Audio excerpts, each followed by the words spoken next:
Hello, hello. For heaven's sake, good day, and welcome to my Facebook page. This is my face right in your book, this book of the Akashic records of actuality actually happening in the palm of your hands with me in it.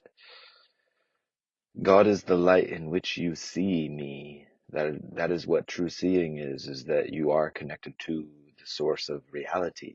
God is the name that is equivalent with what the word is as creator or cause or source.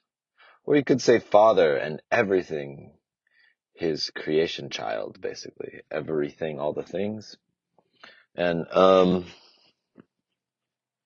in reality, there's different ways of picturing, framing, and reframing and unframing reality. And today's lesson really is a pure meditation. Some of the lessons, the practices, are helpfully having us undo the dream of projected meaning making, like in our dealing with the stuff of it. And then this one specifically is going underneath. And, there, I mention often that a way the Course frames everything is that it all came from what science calls the Big Bang. The Course in Miracle calls the tiny mad idea. The tiny mad idea is, what if there was something other than the truth? The truth says all there is it. It says, I'm it, extending this sound, unstoppably truth, like in meaningful ways, unlimitedly true. The truth is true, and your opinion of it is not it. Whatever you think of it, it's not quite it. The thing that gets you there is forgiveness of anything you think. And all the things are things you think you thought in the mind of God think it thought. So this is the way to undo the story dream perception of separated being from source, and unwind that meaning making.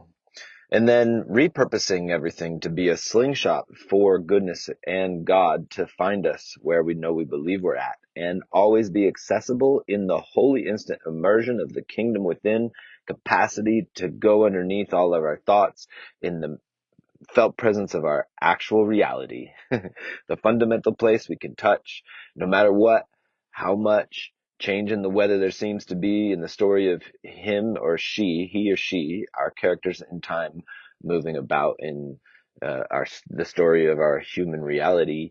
Underneath it, there's a thing that is accessible, actually, and it's pure space. It's unlimited right light forever, unstoppable with nothing in sight. And there, what we know is that, like, man, I ain't got no problems here. Hear this, no problems, actually.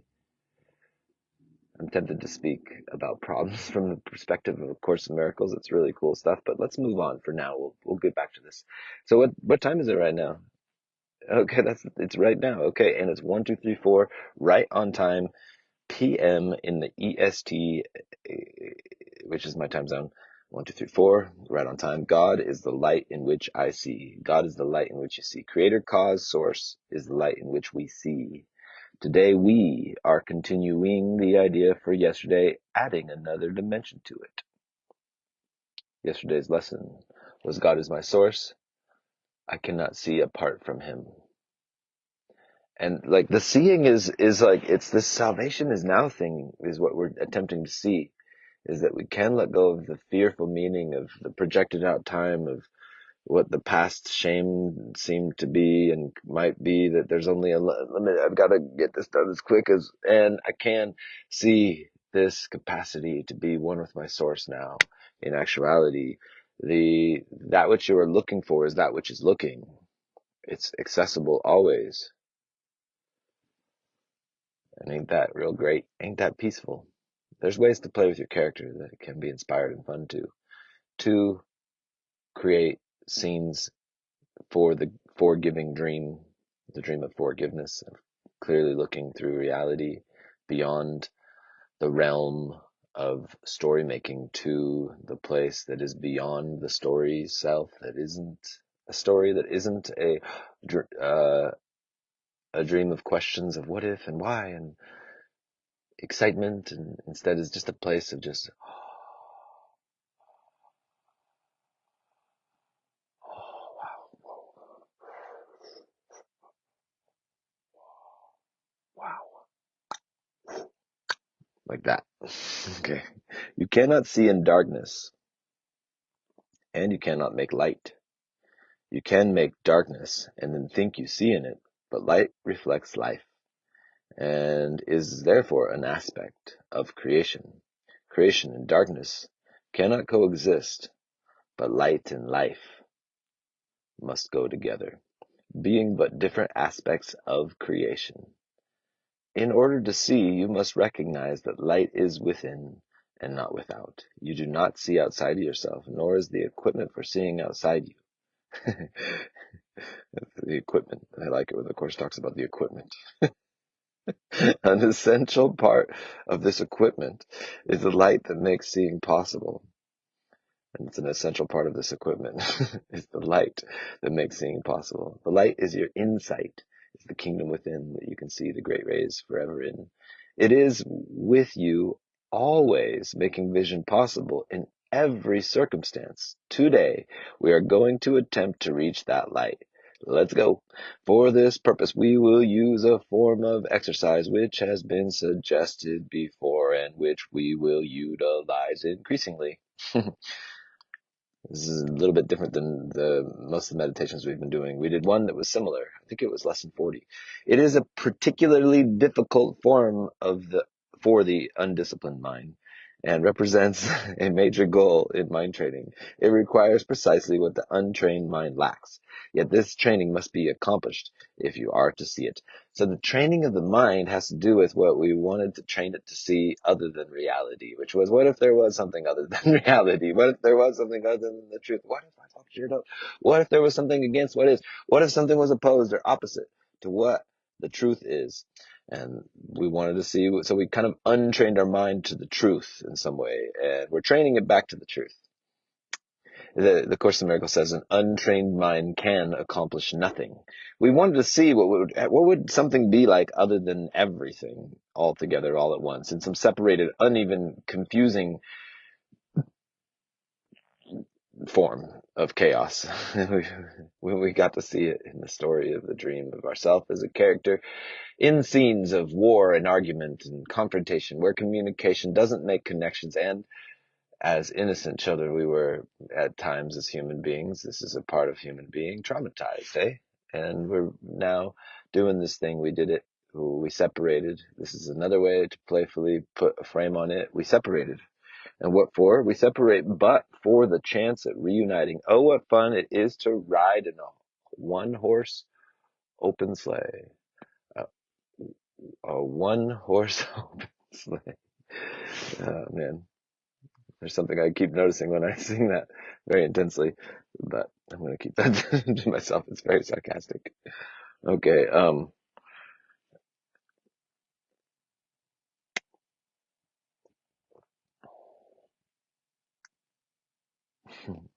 So in order to do this kind of meditation, it's very difficult for the undisciplined mind. It represents a major goal of mind training. It requires precisely the untrained mind, what precisely the untrained mind lacks. Yet this training must be accomplished if you are to see. What do you want to see? What is your vision for seeing? Have at least 3 practice periods a day, each lasting 3 to 5 minutes. Longer time is highly recommended, but only if you find the time slipping by with little or no sense of strain. I did for my meditation this morning. There was little or no sense of strain, for sure. In fact, it was quite peaceful and bright and wonderful. The form of practice we will use today is the most natural and easy one in the world for the trained mind, just as it seems to be the most unnatural and difficult for the untrained mind. Your mind is no longer wholly untrained. Hey, we're already at lesson 44, so good job. You are quite ready to learn the form of exercise we will use today, but you may find that you will encounter strong resistance. The reason is very simple. While you practice in this way, you leave behind everything that you now believe and all the thoughts have that you have made up. So we're asking ourselves to let go of everything. We're quite ready to learn the form of exercise we'll use today, but we may find we will encounter some resistance. And the reason is simple for the resistance is that while we practice in this way, we are leaving behind everything we now believe in, all the thoughts we have made up. Properly speaking, this is the release from hell. Oh goodness, how great. How wonderful. Let's get out of hell. Let's go to heaven, y'all. Yet, how about a heavenly dream too? The story, heaven is beyond a story, but the heavenly dream, the dream heavenward, heaving on, inwardly extending the dream, sharing our stories and our correct perception of the dynamics that we think we got entangled in, admitting our shadows into expose them to the light of loving brothers and sisters who are here with us to forgive the dream of the meaning we've given it and to share truth wholly. Hey, that's real. What you said is real cool. Actually, also too true. Your function and your happiness are one in truth. That's true, isn't it? Yeah, I feel happy sharing it, don't I? I get what I give and I receive in truth. You too do. What truth is, when you share it, you have it, actually. So like peace, forgiveness, love. The way to know you have it is to share it. It's to give it. Anyway, let's get us into heaven, hey? Yet perceived through the ego's eyes, it is loss of identity and a descent into hell. If we perceive it into ego's eyes, we're trying to let go of the whole world we think we know, we see, and believe in is this loss of identity and a descent into hell, into obliteration. Would be the way the ego would paint it. But that's, oh my goodness, obliteration, obliteration, obliteration.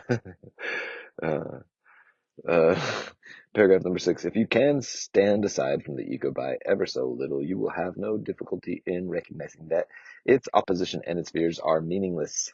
You might find it helpful to remind yourself from time to time that to reach light is to escape from darkness. Whatever you may believe to the contrary, God is the light in which you see. You are attempting to reach Him, that light, which is the light in which you see. Begin the practice period by repeating today's idea with your eyes open, then close them slowly, repeating the idea several times more. Then try to sink into your mind, letting go every kind of interference and intrusion by quietly sinking past them. Your mind cannot be stopped in this unless you choose to stop it. It is merely taking its natural course. Try to observe your passing thoughts without any involvement, and slip quietly by them. While no particular approach is advocated for this form of exercise, what is needed is a sense of the importance of what you are doing. While no particular approach is advocated for this form of of exercise, what is needed is a sense of the importance of what you are doing. It is it's inestimable valuable to you, and an awareness that you are attempting something very holy.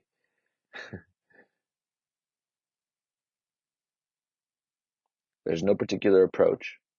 What is needed is a sense of the importance of what you're doing, and that is that has inestimable valuable to you, and that is having an awareness that you are attempting to do something very holy, to connect with who you are actually. Salvation is your happiest accomplishment, and it is now also the only one that has any meaning because it is the only one that has any real use to you at all. Real beyond the story, actually. And it touches your story too, in the story of your character, of the dream awakening of him who can say, I think I know I don't know if I believe I am him actually. But the spirit seems to be using him to say, hey, maybe this is a movie. Hey, let's look around the theater. Let's enjoy the pretend popcorn. Hey, forgive them, for they know not what they do. If you were them in the dream, they can't help it. Your character gets to be here in the car speaking A Course in Miracles. What blessing, a deliverance of hope, a response to what seemed to be a disaster in the mind, to be strong and unlimitedly carry the dream of forgiving to your brothers and sisters in your car on the Facebooks.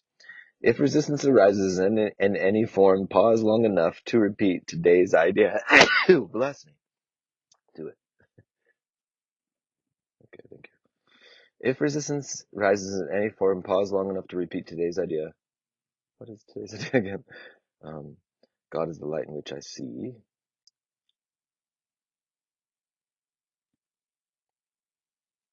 Keeping your eyes closed unless you are aware of fear. God is the light in which I see. If you notice any resistance come up. Resistance is just any thoughts, whatever they are. They're about food, or they're about some boy or girl that you like, or they're about relationships or arguments or the government or any kind of natural thoughts that come to the human mind as they arise. God is the light in which I see, keeping your eyes closed, and unless you are aware of fear. In that case, you will probably find it more reassuring to open your eyes briefly, because maybe the thoughts you're having are thoughts that are scary. Try, however, to return to the exercise with eyes closed as soon as possible, as soon as you can get your wits about you. Paragraph number 10. If you are doing the exercises correctly, you should experience some sense of relaxation and even a feeling that you are approaching, if not actually entering, into light. That's nice. I experienced that today too. If you are doing the exercises correctly, you should experience, and you will, some sense of relaxation and even a feeling that you are approaching, if not actually entering, into light, into light. Isn't that great? Right there, right in the center of yourself, in the kingdom within. Try to think of light, formless and without limit, as you pass by the thoughts of this world. And do not forget that they cannot hold you to the world unless you give them the power to. Throughout the day, repeat the idea often, with eyes open or closed, as seems better to you at the time. But do not forget, above all, be determined. Do not forget today. Be determined not to forget today. Let's remember today, God is the light in which I see. I hope you have a wonderful day. I love you.